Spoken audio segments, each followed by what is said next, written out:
Good morning. Good morning. Good morning. It's Saturday, February 2nd, and we're doing a first interview here. This is my daughter, Leah. Yep, my firstborn. And I don't know why I'm a little bit nervous. It's kind of weird. and my pain in the ass. The number one pain in the ass. So anyway, I'm really proud of her. She almost has 3 years clean, and um, her journey to getting clean was like, you wouldn't even believe the story if that was told. So I don't even want to talk about that. But when I thought that, what am I trying to say? I guess I didn't think about it. Her last days using ended up her being on life support. And Well, I actually had turned myself into rehab. yeah, But I forgot. Yeah. So I actually died in rehab, but yeah. or whatever, however it worked. I don't know. I don't remember. And so she ended up in the hospital during her first 24 hours at rehab. She was not responding, and she ended up on life support for a couple weeks. And from there, her journey of recovery started, not only in drug and alcohol, but embracing the fact that she had other issues, outside issues, that weren't going to be solved by simply the 12 steps.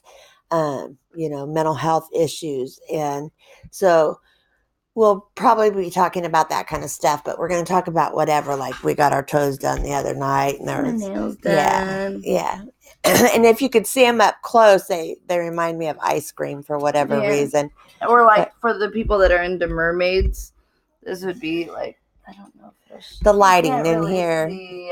The lighting. Like a light blue with a pink tip on one of them. It's really cute. Really looks nice. Like sherbet ice cream to me. We don't do stuff like this very often, so it's a big deal. Yes. So. Yes. So that was Nathan from My son. From the peanut gallery over there. He's going to start playing his game. So hopefully he doesn't have his headphones on and he remembers we're doing an interview in here, because you know how kids are that are gaming with headphones on, all of a sudden they're Bobby bad butt, So anyway, Leah just got off working graveyard, so she's feeling a little ooh right now. And so what do you want to talk about? I don't really know. Oh, what I was gonna say before is about the mental health part of it. There's this like stigma that goes around, and also there's just a lot of different judgmental and non-judgmental people you're gonna run into in the program and outside of the program, in life in general. But I hate the stigma that if you're on medication, you are not clean and sober. Because if I wasn't on my medication right now, I probably would not be clean and sober.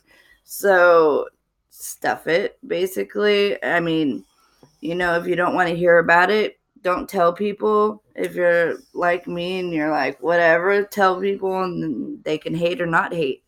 But you have to take care of you, and taking care of you, you have to do things like that. I always tell like patients and clients and stuff like that you have to get uncomfortable to get comfortable. And that's just something I completely believe in. In order for you to get comfortable in life, you have to get uncomfortable. Not everybody's going to approve all the time. And that's something that you just got to come to grips with. But yeah, if you need mental health, depression, anxiety, I don't care what it is, serious, schizophrenia, whatever it is, take care of that. And screw what anybody has to say, basically. And most men in prison for violent crimes, or even just repeated drug use, that have gotten them, into prison. And I speak about the men's statistic because I remember it more. I don't know the rate of women, but that's probably the same or higher. And the men's are right on. Yeah. Like the ages are like boom and stuff. But the statistics of the men being in prison are untreated ADHD, which as they grow older turns into anger, and what does anger turn into? Violence, and trying to find something to fix yourself. So then you're starting to use drugs and alcohol. And then, depression and anxiety. So you have a few drinks or you do a drug, and all of a sudden, your anxiety's gone and you can fit right in. And then that, turns into a coping mechanism in social things. And then pretty soon, you're trapped. So, and we've talked about geneograms before, and how, whatever the problem is in your family, once you start doing a geneogram, you'll see that that's just went throughout. And that goes from drugs, alcohol, incest, sexual assault, all of these things. You'll find that it goes throughout. Domestic violence. Domestic violence. Pick a topic. There it is. Do a geneogram. You'll see that you aren't the only one. So anyhow, what are some things up and coming in your life that are exciting and new and scary and all that kind of stuff going on with you? So just to let you know, my mother is doing this because I have hit a stage in my recovery, which is common, I guess. Like I said, I'm only going on 3 years, so I don't know everything that everybody knows. But where I'm at, like, I'm a little bit depressed, right? I'm a lot depressed right now. So she's gonna do what she does and try to pull the positive out, which needs to happen. And so I am starting school February 23rd to become a drug and alcohol counselor. I'm not only going to be doing that, I am going to mix it with mental health. I plan on getting my associates in human services and then just going up from there. The associates I'll probably get fast. Everything else, it's going to take me a minute, but hey, time passes anyways. In my line of work, which by the way, I can say now, I have a line of work. In these 3 years, I worked my first 40 hours ever in my life. I have had a job now for almost 3 years. I never did any of that. I'm not going to go into my story. I'm actually planning on eventually making my own page and doing stuff. My story's crazy, though. I've been criminal. I've been homeless. I've been perfect mom with the house and the whole garden, and the many faces of Leah are not a joke. So I'm starting school and I'm focusing on that. I've went to some job interviews lately. Yeah, that what the heck? That is like so the wrong timing. Yeah, what are you doing? It's from the snow. So this is what she knows from the snow, is wearing something around her face. This is not what all of us would think of it for, past behaviors. I wore it for the snow. So many faces, right? Yes. We were just talking about. Okay, Jojo, Seawall, in the other room, please. Okay. Really, seriously. Yeah, go on. That off. Go sit with cousin Nathan. Okay, so anyway, moving right along. Yeah, I am going to school, and it's kind of cool because my mom's gonna start school with me. I am finally going to get a certificate in something. I'm so proud of her, but I'm so happy she's going to be in school with me because I am a mama's girl. It's sickening, actually. So school. Oh, I made it out of recovery with no hepatitis C, no AIDS, no any of that, which is a complete miracle. I have no idea how that happened. Let's see. I just want to go blah because there's just so much. What are you and Nathan going to start doing pretty soon? Oh yeah, I'm getting a Volkswagen Bug, a 1972 Super Beetle, and it's got a good engine in it. It needs some electrical done, the interior, some body work, but I'm going to rebuild it with my son. And the reason I'm doing that is to show my son that he does not need to have a male figure in his life to do those type things. He's got. Not to mention, there's a lot of men that don't know how to do those type of things. So I'm just gonna be that mom, and I've always just kind of that's just me. I'm going to show them that we could do it, and we're going to drive it, and we built it. So I'm starting that soon. Actually, I need to call her today. And I just can't wait because I love bugs, and it's just a great deal, and it's going to be a really big deal with me and my kids. So I video game with my son. If you can't beat them, join them. Just to let you know, they're going to play video games. That's just the way it is. And you might find that you'll get the hang of it. You won't always look up at the sky and go in circles with the gun like my mother. You will be able to use both hands on the controller. Okay, but it's fun. We have really just so much fun. We'll go get chips and dip and food, and he'll move his TV into my room, and we play together. And so you guys thinking about possibly starting a mom and son gaming channel? Yes, I am. I've never seen it, and I just think that it would be fun. I'm good at some games. I suck at some games, but that's the point. It's going to be funny. You know, I'm just going to die really quick. And you're going to hear him yell at her. Yeah, the whole night. So, my daughter, she's in, okay, here's another subject. Just to let you know, it doesn't all come back easy. Ooh. I don't know how much I can talk about that right now, but you know, some people are very lucky and they get everything back when they get sober, and it's all forgotten and forgiven and everything. But some you have to put a little bit more work into. I'm in full communication with my daughter. She's at Job Corps, but we are working on our relationship because she's having a very hard time forgiving me for what I did throughout her life.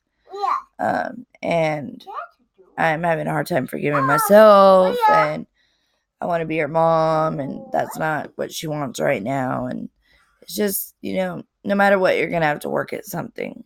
And I'll never give up on her. I'll always be there for her.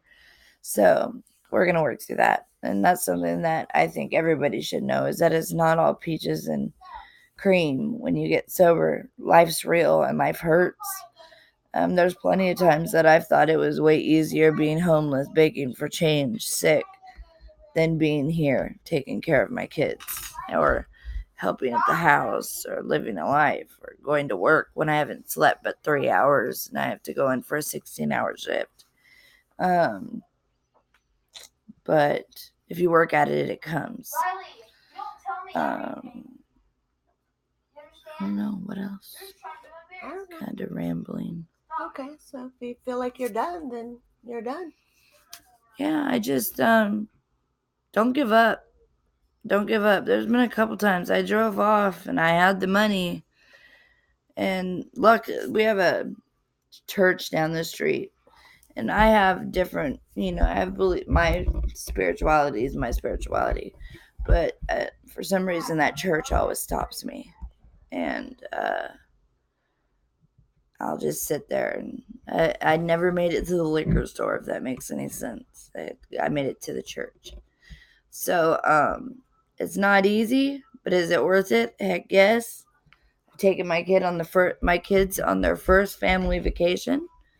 We went to medieval times and Six Flags and the zoo and everything in LA. Just there's a lot to it. So do it to it. Fake it till you make it, and you'll be happy. And everybody deserves that.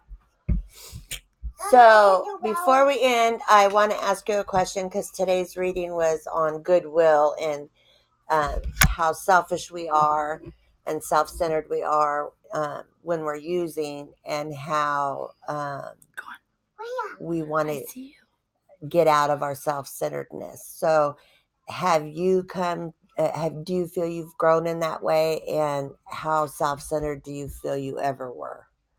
I mean, oh no, I used to not think, I never had a problem with denial as far as me being an addict alcoholic. I pretty much always just knew I was, and that's just what it was. but I never realized how selfish and self-centered I was. I know now that I was extremely selfish and self-centered. It was all about me, and that was just the way it was. Now, am I still selfish? Well, yeah, I called my mom at 4:30 this morning and woke her up, or 4 o'clock this morning, because Yes, let's get that right. Yeah. 4 o'clock. because I was having a hard time, but I'm having a hard time right now, like a serious hard time. So I just wanted to talk to my mom. But has that changed? Oh my goodness, yes. I have to. Sometimes I just want to be completely selfish and off the hook, and I have to catch myself and be like, "You can't do that." You know what I mean? Like, but So how do you think you get out of self-centeredness? What is your way that you find